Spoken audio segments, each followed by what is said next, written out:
While Justin Trudeau makes a compelling case study, he is not the only dictator on the rise. Under the new rules provided by the COVID-19 emergency, many other elected leaders were empowered to show their true colors.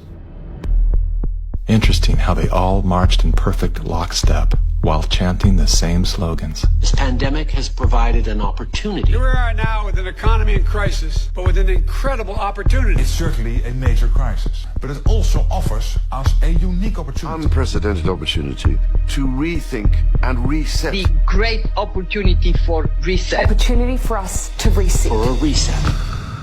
It's almost as if they all attended the same school of thought and studied under the same professor.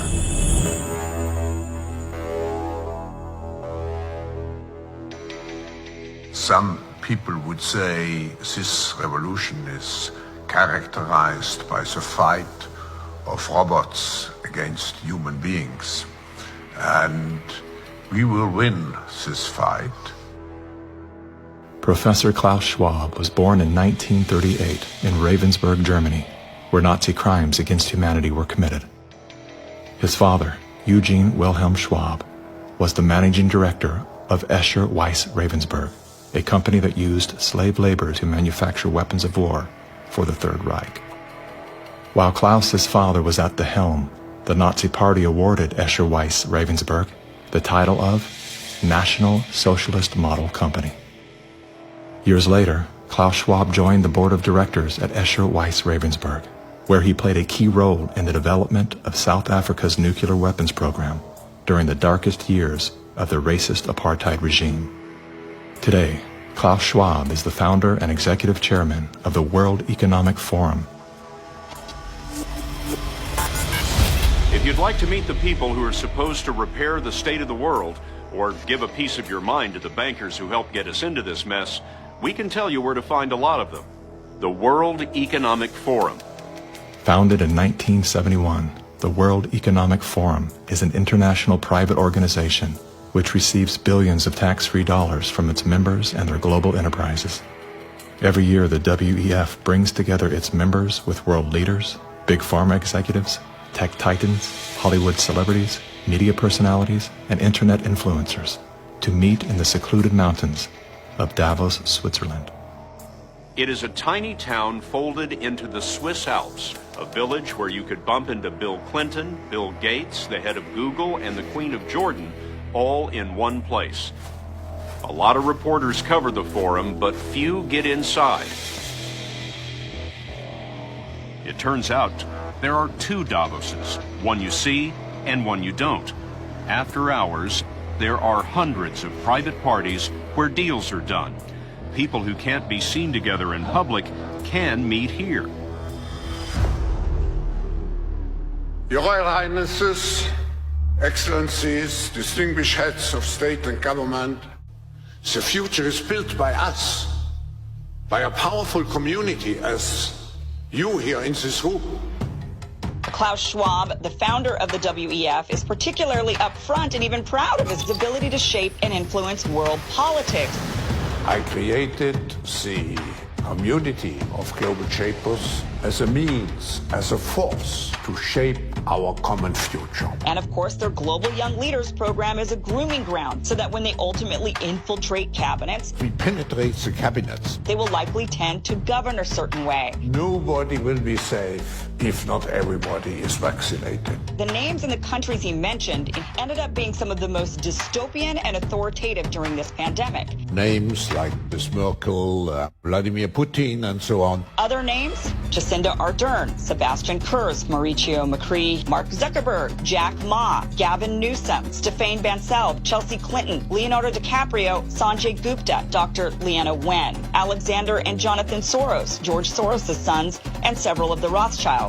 And of course, Now who could represent such a world better than you, Prime Minister? In 2014, Klaus Schwab called for the Great Reset, We need a great reset. which he positioned as the solution to the world's most urgent issues. The dark reality of Schwab's agenda is detailed in his best-selling book, COVID-19, The Great Reset. His endgame mission is to replace independent governance with a top-down controlled, one world government and a central bank-controlled digital currency.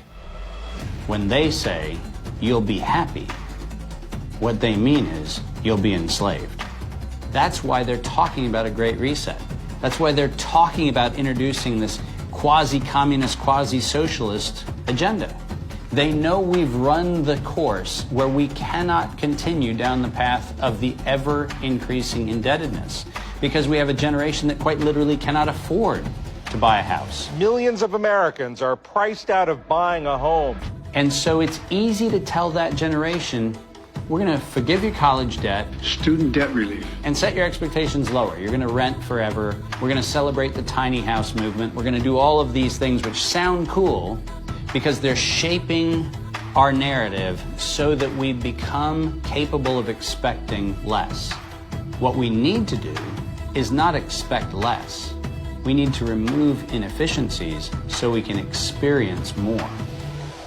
And that's the subtle distinction that the Great Reset is missing. Like most globalists, Schwab regards communist China as a shining model of how he intends to transform the world.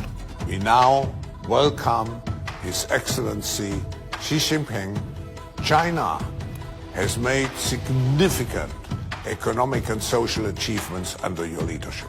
Chinese influence on global affairs is growing. The founder of the World Economic Forum, Klaus Schwab, says that this is what motivated the group this year to invite President Xi Jinping to deliver the keynote address in Davos. Schwab said Xi's presence was a sign of the shift from a unipolar world dominated by the United States to a more multipolar system in which rising powers like China will have a step up and play a bigger role.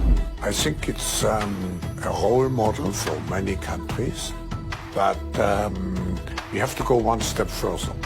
It's a systemic transformation of the world. Artificial intelligence, the metaverse, synthetic biology, our life in 10 years from now will be completely different, and who masters those technologies will be the master of the world. Similar to his protege, Justin Trudeau, Klaus Schwab makes a fascinating case study. Yet he too is merely the master of his own world. Economic Forum. Science is replacing evolution by natural selection with evolution by intelligent design. Not the intelligent design of some god above the clouds, but our intelligent design and the intelligent design of our clouds. The IBM cloud, the Microsoft cloud, these are the new driving forces of evolution. Today, we have the technology to hack human beings on a massive scale. And by this I mean that if you have enough data and you have enough computing power, you can understand people better than they understand themselves. And then you can manipulate them in ways which were previously impossible. You know, the whole idea that humans have this soul or spirit and they have free will, that's over. Now, how exactly will the future masters of the planet look like? This will be decided by the people who own the data.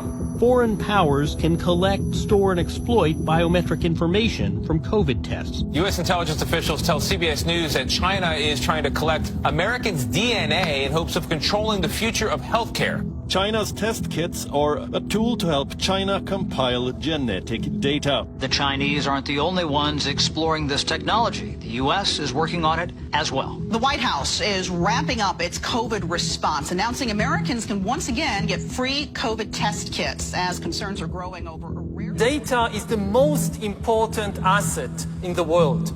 Those who control the data control the future not just of humanity, but the future of life itself.